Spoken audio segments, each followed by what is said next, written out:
the darkness of untold stories, where truth is often scarier than fiction, we will explore together the most haunting mysteries. Welcome to 10 More Disturbing True Stories Volume 2, where every page opens a world full of strange things, tragic fates, and moments that will make you shiver. Prepare yourself, because these stories will not only touch your imagination, but will also make you unforgettable. Story 10: Ghost House Unforgettable Memories. When I was young, about 7 years old, my memories of the old house where I grew up are now only vague fragments. That house is located deep in a quiet forest, away from the noise of the city. The room I stayed in on the second floor was not a regular bedroom, but a small room attached to the attic. This room was used by the previous owner as a playroom for his daughter and always felt forgotten, like a place that had been left behind for a long time. The room has a giant closet door that leads straight to the attic. The wardrobe is higher than the floor. You have to climb a set of old wooden stairs to get inside. Every time someone steps up, the stairs creak. The closet door was a large, heavy sliding door that made an ominous sound every time it was opened. Inside, the space is dark, cold, and full of old toys. I often felt scared when I was alone in that room, where I always felt like something was wrong. One night, after the whole family watched a horror movie, I lay in bed with fear still in my heart. While I was trying to sleep, I suddenly heard a strange sound from the closet. The noise was very slight, as if something was moving inside. Then suddenly the toys fell out everywhere. The sound of Lego rolling on the wooden floor. I was startled, my heart pounding with fear, and ran straight into my parents' room. I cried and told them about what I had heard, but they just shook their heads and tried to reassure me that it was nothing. However, seeing how scared I was, my parents agreed to let me sleep in their room that night.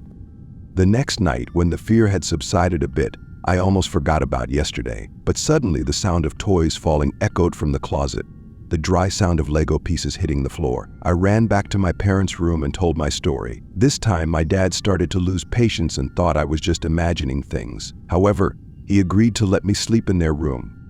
The next day, my mother and I decided to check the closet. When we opened the heavy sliding door, we saw a pile of Legos lying on the floor, as if they had fallen out of their boxes. I pointed at it tremblingly, thinking it was evidence that someone had entered my closet at night. But my mother just smiled reassuringly, thinking that the toy was accidentally spilled.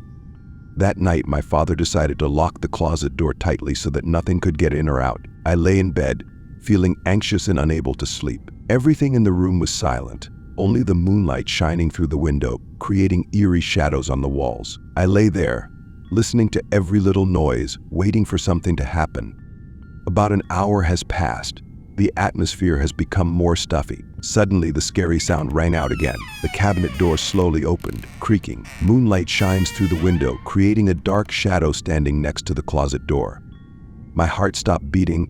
I was so scared that I couldn't speak. That figure was tall, standing there quietly, just a few steps away from me. In that moment, I couldn't determine whether it was a person or something else. The shadow began to move, slowly, as if trying not to be detected by me. But when I couldn't suppress my fear anymore, I let out a shrill scream, making the whole house shake.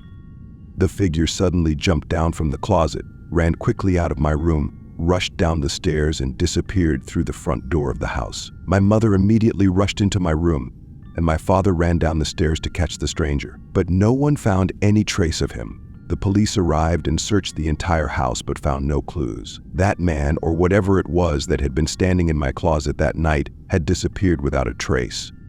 Even though many years have passed, that terrifying feeling is still as clear in my memory as if it happened last night. That house, that room, and that image became a never-ending nightmare in my mind. Story 9: Piano Sound from Hell Horrifying Melody. When I was in 8th grade, the school organized a special field trip called the Louisiana Tour. This trip focuses on exploring historical sites in South Louisiana, including Myrtle Plantation, which is famous for its haunted stories. As soon as I arrived at the ancient plantation, I felt a cold and heavy atmosphere, as if this place contained deep mysteries.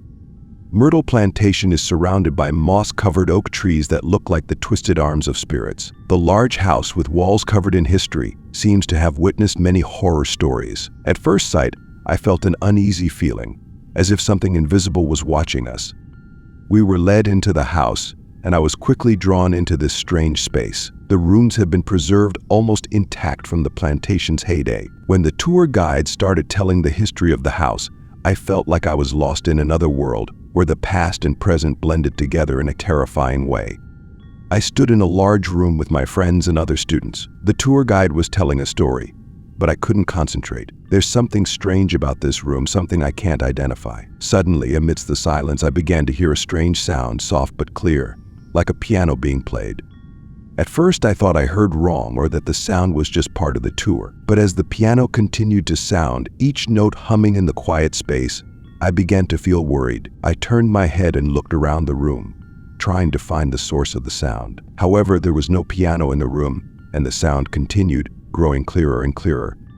I asked my friends standing nearby, but they shook their heads, saying they didn't hear anything. A cold feeling began to spread throughout my body. Something very strange is happening, and I'm the only one who feels it. The more I tried to listen, the clearer the piano sound became. I felt isolated and lost in the crowd. While everyone was listening attentively to the tour guide, I realized there was a woman standing on the other side of the room staring at me. Her eyes were different, not like everyone else's. She looked at me quizzically, and when our eyes met, she signaled that she also heard the sound. Even though I felt chills down my spine, I was also relieved to know I wasn't the only one going through this. I nodded to confirm that I also heard the piano. At that moment, the tour guide began to tell the story of a soldier who died at the plantation, who often played the piano at night, and whose music was heard by many tourists from the underworld. This story gave me goosebumps, but at the same time it partly explained what I had heard. When the tour ended, I walked out of the room with the woman who shared the strange experience with me. We talked, and she confirmed that she also heard the sound, but her husband and son did not. We were both confused and couldn't understand what had happened. After that trip, I couldn't forget the strange experience at Myrtle Plantation. The sound from the piano still seems to echo in my mind, like a reminder that there are things in life that cannot be explained by science or reason. It was a dark mystery, an experience that will haunt me for the rest of my life. Story 8: Terrifying Encounter on the New Moon Night. Fear in the Dark. On a chilly autumn evening, the Halloween atmosphere spread throughout our small school. Jack-o'-lanterns glowed brightly, paper ghosts dangled from the classroom ceiling, and cheerful laughter echoed throughout the hallways. We, a group of close friends, sat around in the corner of the room, telling each other ghost stories to add to the excitement. Each person has their own story, from mysterious ghosts to strange noises in the night. When it was my friend's turn, she looked hesitant, her eyes full of worry, as if she was thinking about whether to tell or not. After a moment of hesitation, she decided to start the story about her parents' first date. The story takes place on a new moon night, when the sky is only illuminated by twinkling stars. Even though it was a bit awkward, the evening still passed happily. As night fell, her father came up with a bold idea: a midnight hike up Provo Canyon, an area he was familiar with. Her mother, although a little nervous, was charmed by his confidence and agreed. They drove through the winding road, with only the car's headlights illuminating a small section ahead. The rest was dense darkness. When they arrived, they left the warmth of their cabin behind and began their journey under a starry sky. The air was cold and silent, only the sound of leaves rustling underfoot and the chirping of insects. As she entered the trail, her father began to feel a strange sense of unease. Although he couldn't explain this feeling, he clearly felt the loneliness and silence of the night forest. He tried to ignore this feeling and keep the date going smoothly. The feeling of insecurity becomes stronger and stronger. As he walked deeper into the forest, his foot touched something soft. He stopped, his heart pounding, but the light from the stars was not enough to see the object clearly. The anxiety turned into real fear, and he couldn't see the object clearly. He and her mother stood silently. No one dared to say anything. In the end, they decided to turn back, leaving behind their curiosity and unanswered fear. Years later, when they were married and had families, they watched an interview about Ted Bundy, the infamous serial killer. Bundy talked about the last time he was caught, when he lured a girl into Provo Canyon and killed her when he heard the footsteps of a couple. Bundy hid in the darkness and saw the man kicking the body of the girl he had just killed, not examining the body, but just leaving in a hurry. When my friend's parents heard this story, they realized that that night, the uncomfortable feeling and soft object her father touched was the body of an unfortunate victim. The memory of their first date becomes a horrifying experience that haunts them for life. This story will also haunt those of us who heard it, forever. Story 7: Library of Horrors. Mysterious Sounds at Midnight. My school's library is an ancient building with ivy-covered red brick walls, open until 2 a.m. To accommodate students like me, who often leave studying until the last minute. Still, the place is never completely deserted. There is something dark and mysterious that covers the night. The library has 2 main floors, but the basement area, or stacks, is where most of the books and documents are stored. This is a long, dark hallway with a grand staircase leading down to 2 large rooms. The bookshelves reached all the way to the ceiling, filling the space with heavy silence. A few tables along the wall are illuminated by pale white neon lights, peeking out from the pages of old books. At around 11 p.m., I went down to the basement to finish my history research. The whole building was almost deserted, just me and a friend sitting a few tables away from me. After more than 2 hours immersed in work, I started to feel tired. Suddenly, the sound of turning pages rang out from the other side of the room. The sound was clear and strong, as if someone was angrily turning the pages of a book. At first, I thought it was just someone else working, but after a few minutes, the noise didn't stop and got louder. A feeling of anxiety overwhelmed me. I stood up, determined to find the source of the noise. The sound of my footsteps echoed in the quiet space, but when I took 3 steps, the noise suddenly stopped. I stood still, looked around, but didn't see anyone. When I returned to my seat, everything was silent again. However, only about 10 minutes later, the sound of turning pages rang out again, this time louder and more intense, as if someone was trying to take out giant books. My friend sitting a few tables away from me also started to feel uncomfortable. He stood up, searching for the source of the sound with me. We walked along the bookshelves, but although the sound clearly came from nearby, we didn't see anyone. The entrances to the stacks were all empty, and there were no signs of people entering or leaving. When we returned to our seats, we both felt nervous. I tried to convince myself that the noise was just the fan or sounds from another room, but as soon as I sat down, the sound of turning pages rang out again, this time right next to my friend's seat. Panic was evident on his face. He quickly stuffed his things into his bag and left the room without saying a word. I don't hesitate either. After he left, I left the basement, my heart pounding in my chest. From then on, I vowed never to return to the basement area at night, even if someone else was there. In the dark night and terrifying silence, that place seemed to hide inexplicable mysteries. Story 6: A terrifying trip at sea. Ghosts in the middle of the ocean. It was a trip I will never forget, a terrifying experience at sea, on a pitch-black night, with a mysterious stranger whom my wife and I encountered in the wild waters of the North Atlantic. We departed from the East Coast, heading toward the ocean for a 2-day fishing trip, hoping for some time to relax and commune with nature. The first day passed normally, with calm seas, and we caught quite a few fish. On the first night, under the starry sky, we sat playing cards and listening to music from the radio, feeling so peaceful. But on the second night, everything changed. The sea became too quiet. There was no wind, only the gentle sound of waves hitting the ship's hull. We sat down to play cards again, but didn't turn on the music. A strange and uncomfortable feeling began to take over. Suddenly, in the silence of the night, we heard the sound of a boat engine, a faint sound echoing in the still space. As we stepped out onto the deck, we saw an old motorboat approaching, without lights, just a few meters away from us.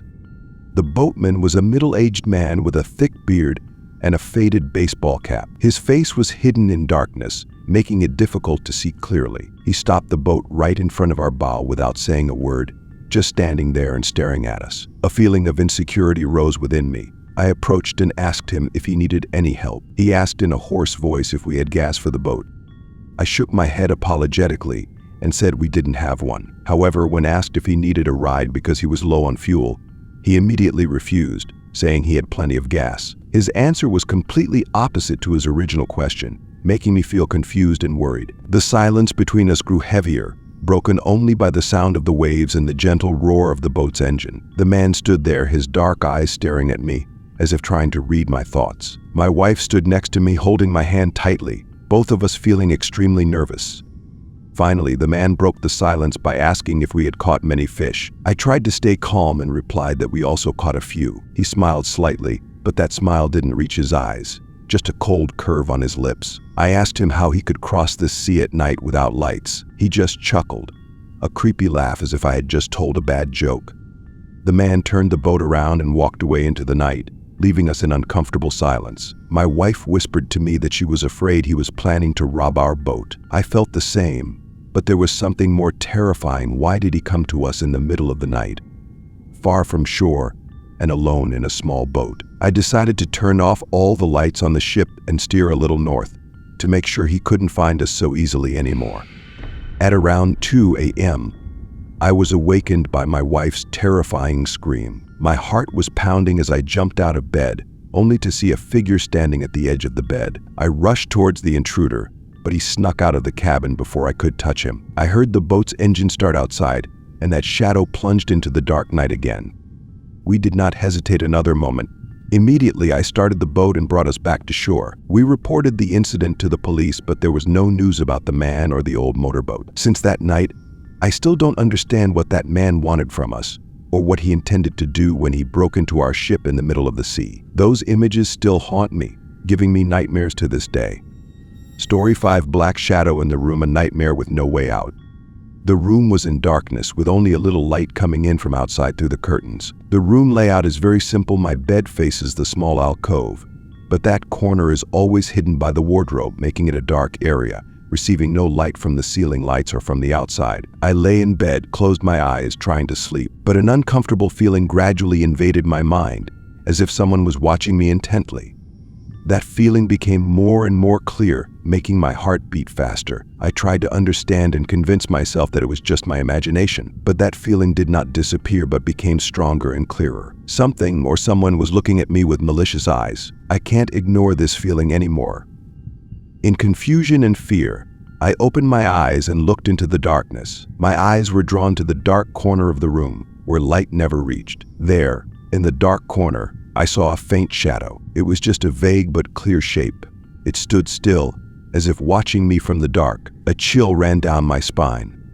I tried to tell myself that it was just an illusion. The light and darkness were playing tricks on my eyes. But I know well, that's not true. I closed my eyes, hoping that when I opened them, the shadow would be gone. But even when I closed my eyes, I could still feel that gaze, cold and cruel, as if invading my mind. I tried to forget and sleep, but the fear still wouldn't let me go. A soft, rattling sound came from the floor, causing me to stiffen. The sound was like footsteps, but very light, as if someone was moving stealthily.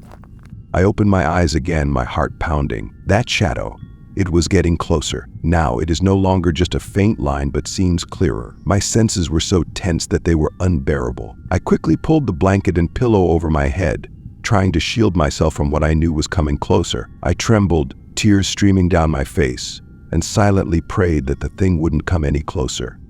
Finally, I fell asleep, but it was not a peaceful sleep. Instead, I was trapped in nightmares I couldn't wake up from. Even though I tried to convince myself that it was just my imagination, the cold feeling and evil eyes were still imprinted in my mind, making me shiver every time I thought about it. That quiet room was no longer a safe place like before, but a place where I felt the presence of something evil, always watching me from the darkness.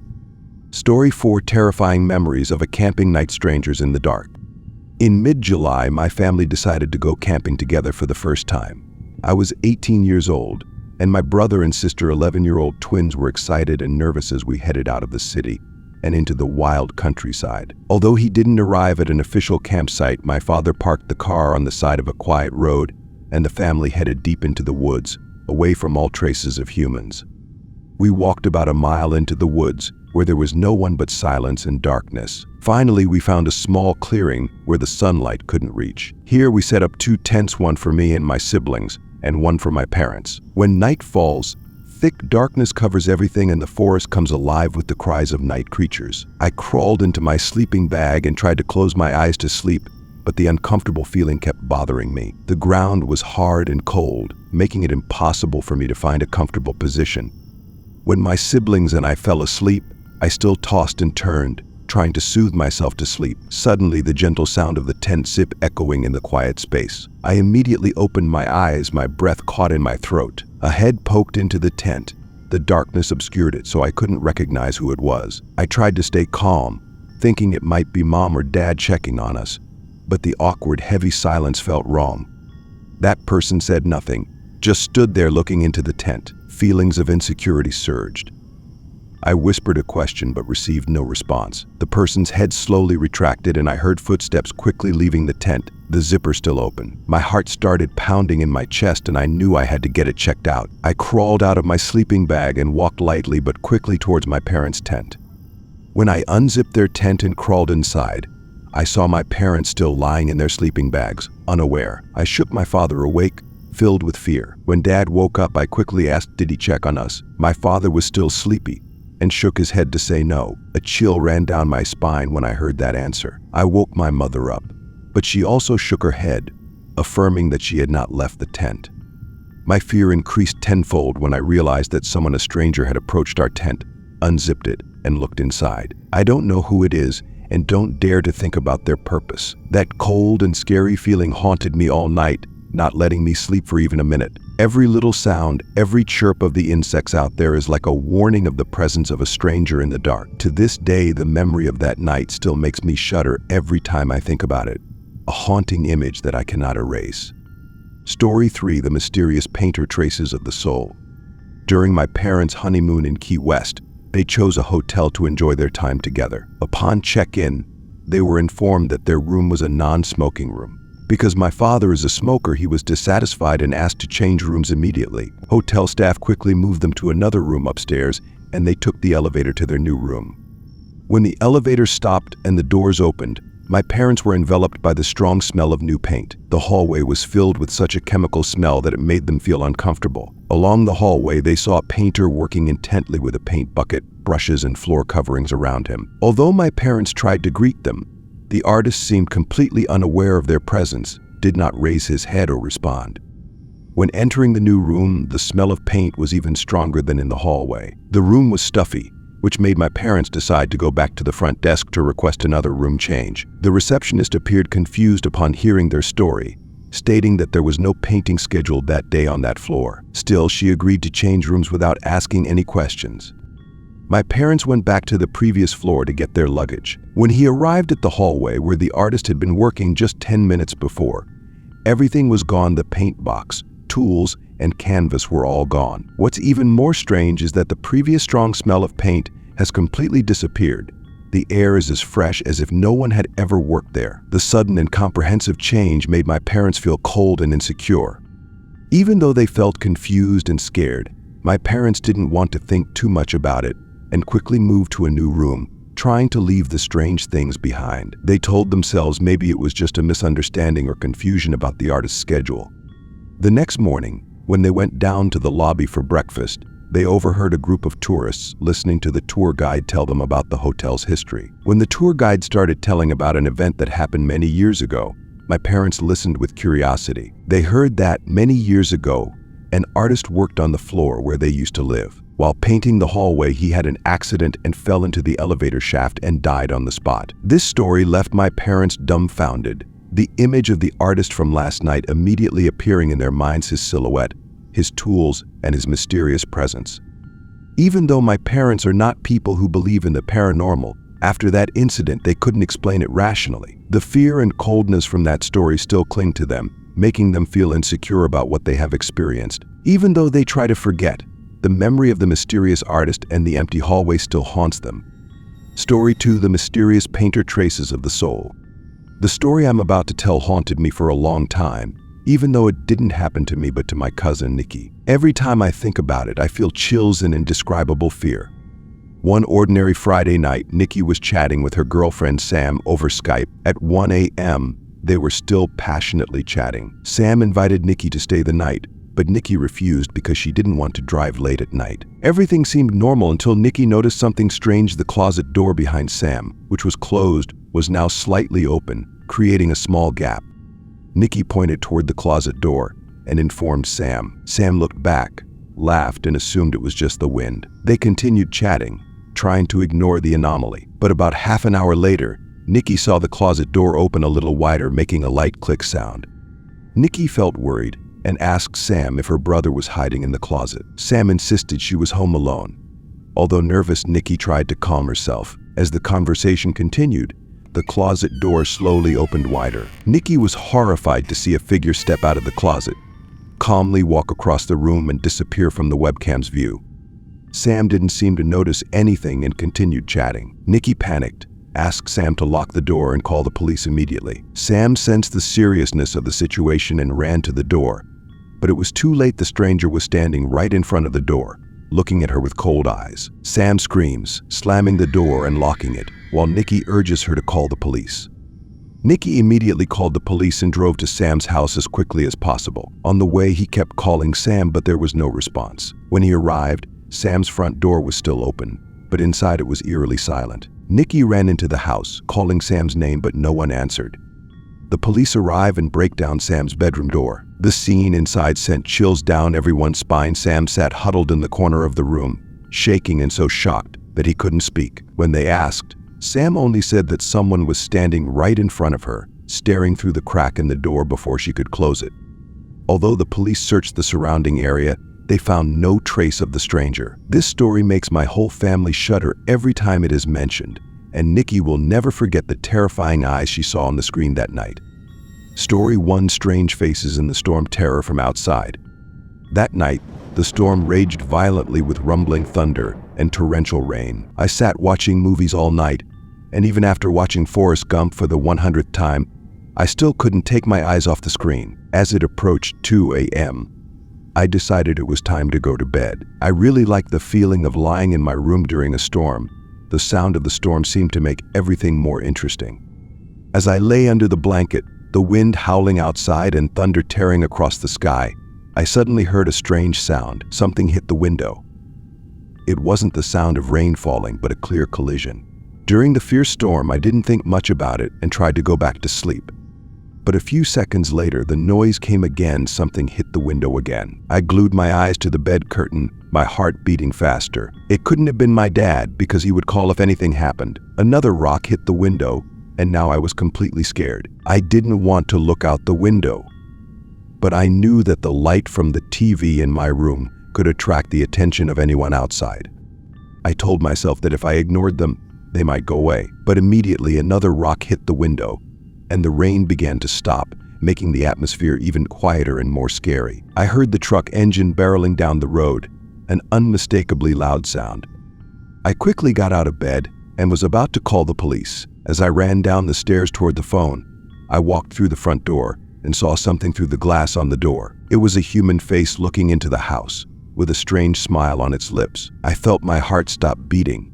Panic made me unable to think of anything other than running to the kitchen and calling the police.